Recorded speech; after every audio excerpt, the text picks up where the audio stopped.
Dobar dan, moje ime je Andreja Sombova, ja sam član Seljačke kamere u Željeznu, a danas smo ovdje u Malom Boreštofu i ja vam svim predstaviti seljaštvo gospodina Alfreda Vukovića. Dobar dan, ako bi se vi malo predstavili i vaše seljaštvo mogu predstaviti kako seljaštvo vi uopće imate. Dragi Andrej, ja se veselim da te smim danas u Malom Boreštofu kod mene na mojem seljaštvi pozdraviti. Moje ime je Alfred Vuković i ja sam član u Gradišćanskoj agrarnoj komori. Ja imam dvoje seljaštvo, jedno konvencionalno pa jedno bio. Danas vam kanim predstaviti moje bio seljaštvo. Plati. A vaše seljaštvo, kako to izgleda? Imate vi suradnika, ali morate to upraviti sami ili vam vaša obitelj pomaže? Ja sam seljak u trijetoj generaciji, moj stari otac je popao iz nekoliko malo lapti gospodarit.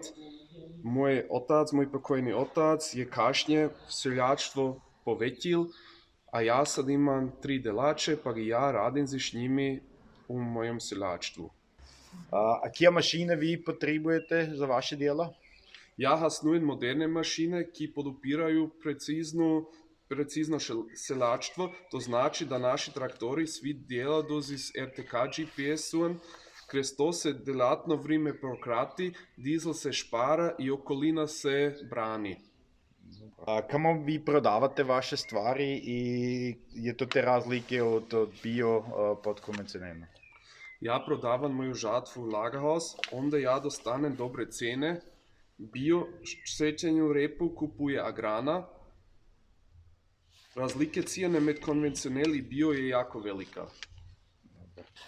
Vi ste rekli, vi vaš betrieb kultivirate na biološki način i na konvencionalni način. Kakva razlika je to? Ja sam pred 3 leti popal biološki seljaštvo peljat. Čak je doprimit budutnost, ož nikdor kod nas pravo ne zna. Jedino ča se zna, naša vlada kani da se kod nas u Gradišću se već bio producira, ali će to biti dobro, ali ne, ož ne znamo. Moje mišljenje je to, na svitu će biti sve već ljudi, a ko bi se samo na svitu bio djelalo, ne bi mogli naše ljude odraniti, krez zato sam ja toga mišljenja da će bio nek biti jedna niša. Za nas je zanimljivo, kje akcente stavite vi da radite održivo i da čuvate okolinu za dodutje generacije? Za mene koji seljak je samo razumljivo da ja čuvam moju okolinu. Mi djelamo va i išnjujem skupa. V tom poslu ja ne razlikujem, ali se sad konvencional ali bio djela. Mi imamo veliku odgovornost za našu buduću generaciju. Dobro. Imate vi kakve moderne ili inovativne rješenja u vašem gospodarstvu? Ja se trudim da ja sve ne kasnujem modernu tehniku, ka mi pomaže lapte ljuto i dobro urediti. Klima je u današnjem času velika tema. Kako vi to vidite i ste mogli vi u vašem gospodarstvu kakve akcente staviti? Klima je za mene jako važna. Ja djelam skupa s drugimi seljaki, mi se jedan drugoga podupiramo pa gi skupa djelamo. Ja gledam da imam cene kratke pute do skladišća, pa v bioji se trudim da ja ne hasnujem pesticide, ali i druge stvari. Za nas je velika tema GAP, če su prednosti GAP-a. Mislim ovdje kako je naša skupna seljačka politika vplivisala razvitak vašega gospodarstva.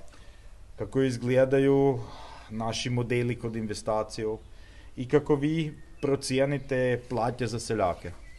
Skupna seljačka politika je za sve seljake u Europi jako važna. Brez nje seljaki ne bi mogli preživjeti. Bio je sada jedan jako velik trend u Europi, ali će to u budućnosti tako biti, je za mene jako veliko pitanje.